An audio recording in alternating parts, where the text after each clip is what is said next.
சரி, இப்ப இதுல வந்து எதற்காக ஹோம் ஸ்கூலிங்னு திரும்பி யோசிச்சா, இப்ப ரொம்ப ஒரு உடம்பு முடியாம ஒரு குழந்தை இருக்கான்னு வச்சுக்கோங்களேன். திடீர்னு ஏதோ ஒரு இடத்துல வந்து பள்ளியில பயங்கர கேப் வந்துருச்சு.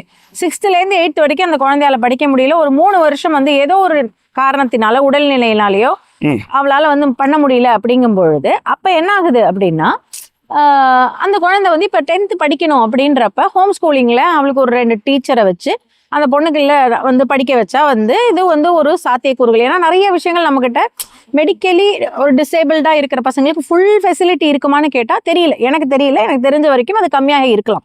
இது ஒன் ஆஃப் த ரீசன்ல ஹோம் ஸ்கூலிங் படிக்கலாம்.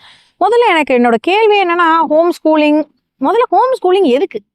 நம்ம ஸ்கூலுக்கு அனுப்புறதே எதுக்காக அனுப்புறோம்? முதல் விஷயம் வந்து டிஸ்கிரிமினேஷன் இருக்கக்கூடாது. எல்லா விதமான பிள்ளைங்களும் வந்து கூட வந்து வரும்பொழுதுதான் ஒரு குழந்தைக்கு வந்து விஷயங்கள் தெரியும்.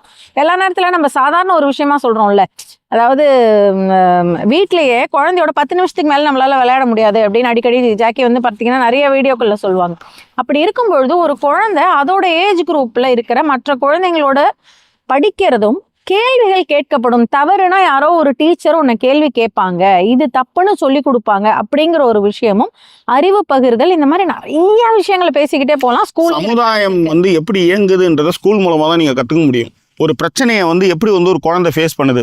ஒரு அடாவடியான ஒரு குழந்தை வந்து அது இப்போ குழந்தை கூட வளருதுன்னு வச்சுக்கோங்க, ஸ்கூலுக்கு வருதுன்னு அந்த அடாவடியான குழந்தைய பண்ணுறத சேஷ்டைகளையோ இல்லை அது பண்ணுற பிரச்சனைகளோ அந்த குழந்தை எப்படி எதிர்கொள்றதுன்னு ஒன்று இருக்குல்ல.